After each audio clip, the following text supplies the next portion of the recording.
Episode ke-272. Kepala desa mengikuti pria itu menyusuri kota Fengdu yang dipenuhi bekas pertempuran. Di sepanjang jalan, dewa dan iblis masih terlihat mengawal manusia serta kuda-kuda kertas.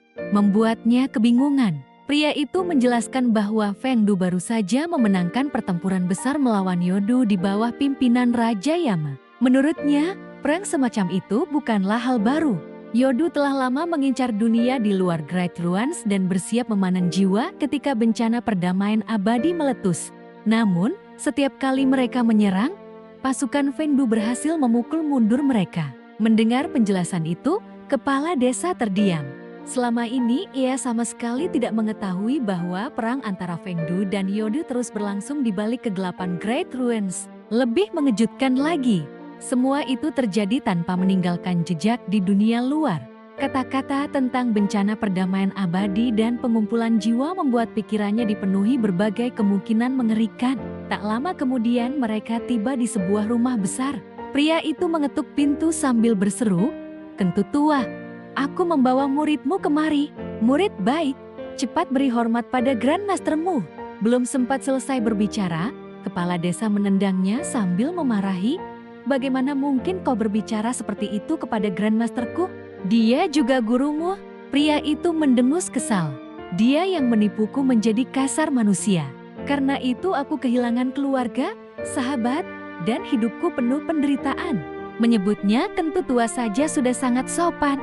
Tetua yang membuka pintu segera membentak mereka. "Cukup, kalian semua kaisar manusia, tapi setiap bertemu selalu bertengkar.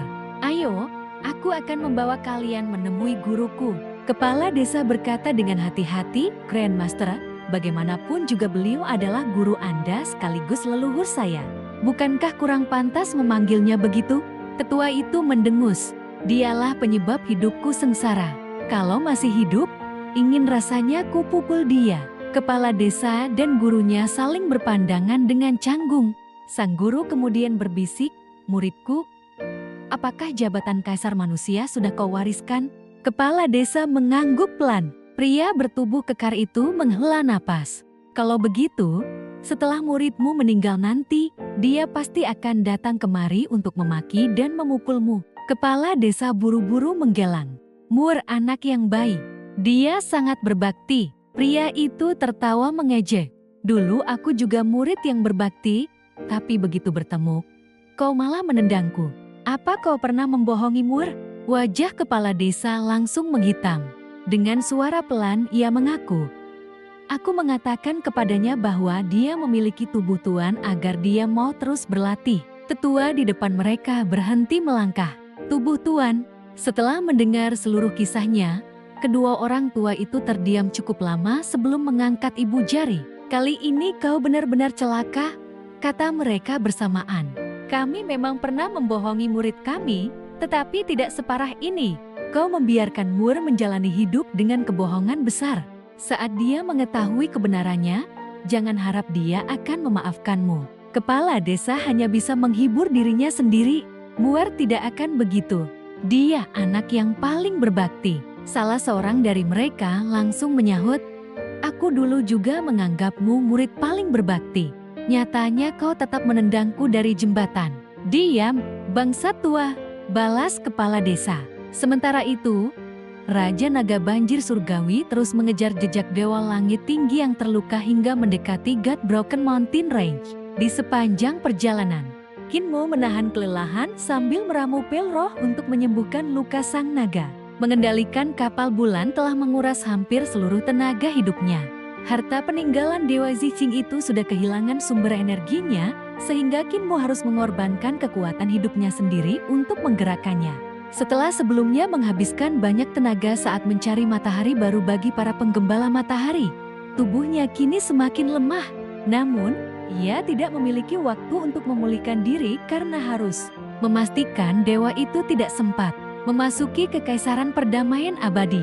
Tatapan Kinmo menjadi suram. Dewa itu tidak mengambil jalur sungai Sorjung. Jika sang dewa melewati sungai, Raja Naga Banjir masih bisa mencegatnya. Namun kini semuanya menjadi jauh lebih sulit. Kinmo hanya memiliki satu pilihan, yaitu menggunakan rahasia pengendalian naga untuk meminjam kekuatan Raja Naga Banjir. Meski itu bisa membuat naga tersebut terluka parah atau bahkan tewas. Saat mereka semakin dekat ke God Broken Mountain Range, gelombang kejut pertempuran mulai terasa. Kilatan cahaya senjata dan seni ilahi memenuhi cakrawala. Dari kejauhan Kinmu bahkan masih dapat melihat cahaya golok Butcher dan tungku raksasa milik Mute yang membakar langit menjadi merah. Tanpa kepala desa, Butcher, Raja Yi, dan Mute, berapa banyak yang masih mampu bertahan? Memikirkan kepala desa membuat dada Kinmu terasa sesak. Namun ia segera menenangkan pikirannya dan kembali memusatkan perhatian pada pil penyembuh untuk Raja Naga Banjir. Tak lama kemudian matahari terbit dan sinar pertama menyinari medan perang. Hati Kinmu langsung tenggelam. Dewa itu telah memasuki wilayah kekaisaran perdamaian abadi. Jika dewa tersebut menemukan salah satu senjata surgawi milik kekaisaran, bencana besar bisa terjadi. Korban jiwa dapat mencapai ratusan juta orang. Untungnya, luka Raja Naga Banjir mulai pulih sehingga kecepatannya meningkat. Yang mulia, kata Raja Naga Banjir dengan gembira, lukanya kembali terbuka. Kecepatannya mulai menurun. Kita akan segera menyusul. Kinmu mengangguk. Tetap tenang. Luka-lukanya sangat parah. Kalau tidak, dia pasti sudah menghilang tanpa meninggalkan jejak. Beberapa ribu mil kemudian, jejak darah surgawi kembali terlihat. Darah itu menetes di sepanjang jalan dan membuat rerumputan serta bunga tumbuh liar karena mengandung kekuatan ilahi. Namun tiba-tiba semua jejak itu lenyap. Dia tahu kita mengejarnya, ujar Kinmu. Dia sengaja menyembunyikan jejaknya. Raja Naga Banjir segera berubah menjadi aliran air yang menyebar ke segala arah untuk mencari keberadaan musuh. Si Yongxiang yang terbang di udara menunjuk ke arah sebuah kota. Itu Purple Chest City. Mungkinkah dia bersembunyi di sana?